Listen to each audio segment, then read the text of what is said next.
নমস্কার বন্ধুরা, ত্রয়িস রেনবোর নতুন একটি ব্লগে আপনাদের স্বাগত। কেমন আছেন বন্ধুরা? সকাল সকাল তিতলি খুব এক্সাইটেড, কারণ আজকে ওর দিদিভাই আসছে হস্টেল থেকে। শুধু দিদিভাই না, দিদিভাইয়ের আর এক বান্ধবীও আসবে। তো দিদিভাই আর অনুষ্কাদি আসবে বলে ও সকাল সকাল ছটফট করে স্নান সেরে পুজোটাও দিয়ে নিল, কারণ কালকে ওর ড্রয়িং কম্পিটিশন রয়েছে।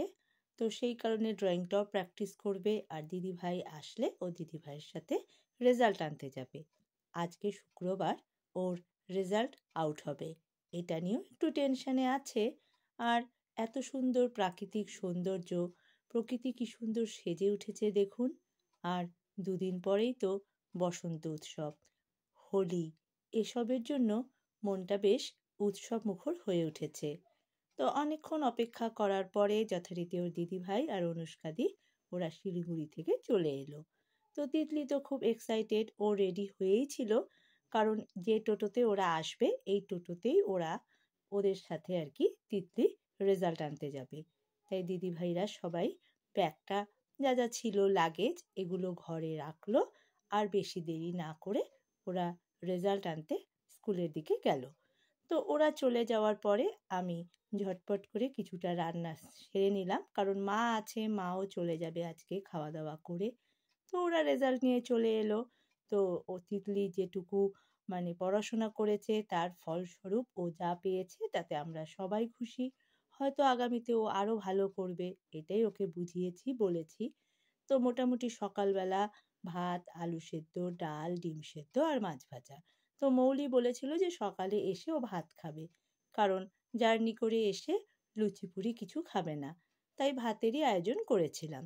তো ও, অনুষ্কা আর তিতলি ওরা খেয়ে নিল, খেয়ে তারপর তিতলি আঁকা প্র্যাকটিস করতে বসে গেল। তো মোটামুটি ও এঁকে কালার যেগুলো আছে সেগুলো দিয়ে প্র্যাকটিস করছে, কারণ ও খুব এক্সাইটেড এই ড্রয়িং নিয়ে। তো শনিবার দিন বসন্ত উৎসব উপলক্ষে এখানে রডোডেনড্রন স্কোয়ার যে রয়েছে একটি গ্রুপ, তারা আয়োজন করেছে বসন্ত কার্নিভাল। দুদিনব্যাপী প্রোগ্রাম হবে শনি আর রবি। তো শনিবার বিভিন্ন কম্পিটিশান রয়েছে, ড্রয়িং, ডান্স, সব কিছু। তো ও ড্রয়িংটা ঝটপট করে প্র্যাকটিস করে নিচ্ছে, কারণ এরপরে ও ওর দিদিভাইয়ের সাথে ডান্স প্র্যাকটিস করবে। ও অপেক্ষা করেই ছিল যে ওর দিদিভাই স্যাটারডে যে প্রোগ্রামটা হবে সেটার জন্য যা ডান্সটা তিতলি করবে, সেটার যে মহড়া সেটা শুক্রবার ধরে চলবে। তো যথারীতি দিদিভাইও নাচ করবে, মৌলিও ডান্স করবে। তো সেই কারণে মৌলিরও প্র্যাকটিস রয়েছে, তিতলিরও প্র্যাকটিস রয়েছে। তো এই কারণে ঝটপট করে ও ড্রয়িংটা প্র্যাকটিস করে নিচ্ছে।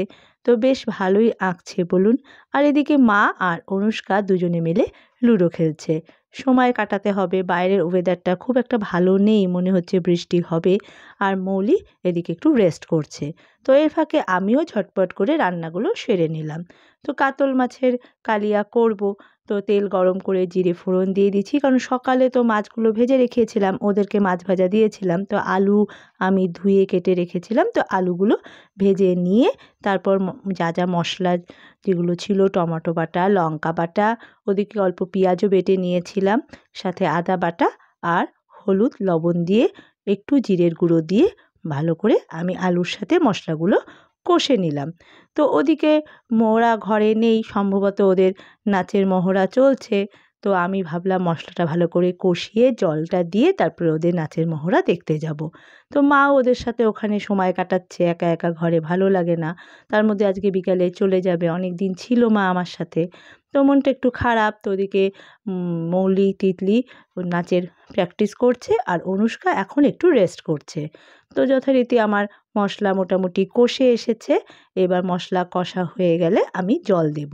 আর এদিকে ওয়েদারটা কখনো রোদ, কখনো আবার মেঘলা করছে। জানি না কি হবে, কালকে আবার এত বড় প্রোগ্রাম রয়েছে, পরশুদিনও বসন্ত উৎসব। তো বৃষ্টি মনে হচ্ছে এবার সব কিছু ভেস্তে দেবে, কারণ প্রকৃতি যা দেখছি আপ অ্যান্ড ডাউনস, আর তাছাড়া ওয়েদার রিপোর্টও দেখছি বৃষ্টি হবে দেখাচ্ছে। তো মনটা সেজন্য একটু খারাপই, তবুও সব কিছুই তো আশাতে চলে। তো সবাই আশায় আছে যেন সব ঠিক হয়ে যাবে। তো যথারীতি আমার মশলা কষে গেছে আলুর সাথে, তারপরে আমি জল দিয়ে দিলাম। জল দিয়ে ঢাকা দিয়ে আমি একটু দেখতে গেলাম যে ওরা কি করছে। তো বেশ ভালো লাগছে, অনেক দিন পরে দুই বোন একসাথে নাচ প্র্যাকটিস করছে, যেটা আগে প্রায় হতো, এখন সেটা অনেক দিন পর পর হয়। কারণ প্রোগ্রাম বলুন এই বানারহাটে খুব একটা হয় না, আর যখন হয় তখন মৌলি থাকে না, তাই তিতলি খুব একটা নাচের সুযোগ পায় না। তো এবার মৌলি যেহেতু আসবে সেই জন্য তিতলি খুব এক্সাইটেড যে একটু নাচ করবে, যদিও ও সেভাবে অভ্যস্ত না নাচে, তবুও ওর ইচ্ছে, তো করুক। তাই মৌলি ওকে দেখিয়ে দিচ্ছে নাচ, অনেকটাই পদ্মাসনা তুলে দিয়ে গিয়েছিল আগের দিন, তো সেটা মৌলি মোটামুটি করে ওকে আর কি তুলিয়ে দিচ্ছে, যাতে ও প্রেজেন্টেশনটা ভালো মতো করতে পারে। তো ওকে তুলিয়ে দিয়ে তারপর মৌলিও নাচ প্র্যাকটিস করবে। তো যথারীতি উঠোনে চলছে নাচের প্র্যাকটিস, বেশ ভালো লাগছে, একটা মানে সুন্দর একটা মুহূর্ত। তো কিছুটা উপভোগ করলাম, কারণ ওদিকে আমার আলু সেদ্ধ হয়ে গেছে, এবার মাছগুলো দিয়ে দিলাম, দিয়ে ভালো করে নাড়িয়ে চাড়িয়ে তারপরে কিছুটা জল টেনে আসলে আমি অল্প গরম মশলা দিয়ে দিলাম। গরম মশলা দিয়ে আবার ভালো করে নাড়িয়ে চাড়িয়ে আমি রেডি করলাম কাতলা মাছের কালিয়া। তো কাতলা মাছের কালিয়া, আর আমি সকালে ডালের সাথে একটু তেল চচ্চড়িও করেছিলাম, মাছের তেলের চচ্চড়ি, তো ওটাও রয়েছে। তো এগুলো দিয়ে ওদের লাঞ্চ পর্ব চলবে। তো তিতলি আগেই লাঞ্চটা করে নিল, কারণ ওর যোগা প্র্যাকটিস রয়েছে, তাই ও লাঞ্চ করে কিছুটা সময় রেস্ট করে ও যোগা প্র্যাকটিসে গেল, কারণ সানডেতে আবার যোগার একটা প্রোগ্রামও রয়েছে, ওদের যে ক্লাস আছে স্কুল আছে ওখান থেকে, তো সেটার প্র্যাকটিসও রয়েছে। মানে তিতলির একটু চাপ পড়ে গেছে, আবার এখন তো ফ্রি তাই সময়টাও কাটছে। আর এদিকে দেখুন বানর মহারাজের খেলা চলছে, বেশ ভাল লাগলো দেখতে।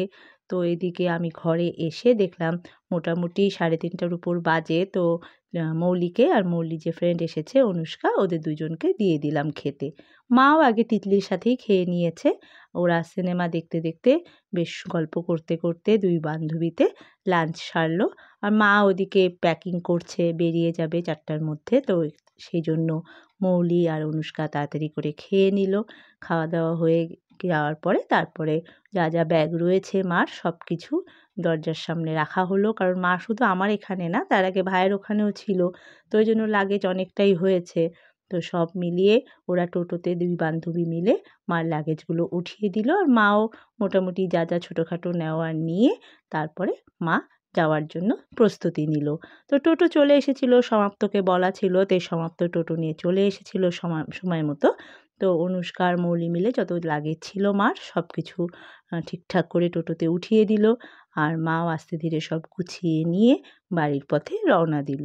তো বেশ অনেক দিন ছিল, এখন চলে যাচ্ছে, মনটা তো একটু খারাপ হবেই, কিন্তু কিছু করার নেই, মারও বাড়ি ঘর সব আগোছালো হয়ে আছে, তার মধ্যে একটা হোলির উৎসব রয়েছে, একটু পরিষ্কার তো করতেই হবে। তো মা চলে যাওয়ার পরে ওরাও দুই বান্ধবী ফ্রেশ হয়ে একটু ঘুরতে গেল। তো ওরা ঘুরতে বেরিয়ে পড়লো, আর আমি ভাবলাম যে এটুকু কাজ রয়েছে, কারণ বাসন তো অনেক হবেই, ওরা খাওয়া দাওয়া করলো, সেগুলো একটু পরিষ্কার করে আমিও খেয়ে নেব। তো ওরা যথারীতি চলে গেল।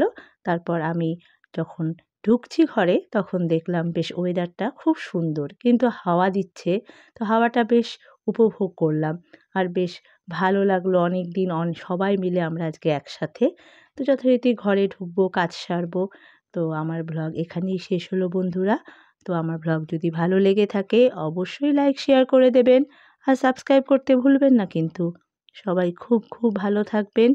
দেখা হবে আগামী একটি ব্লগে। টাটা।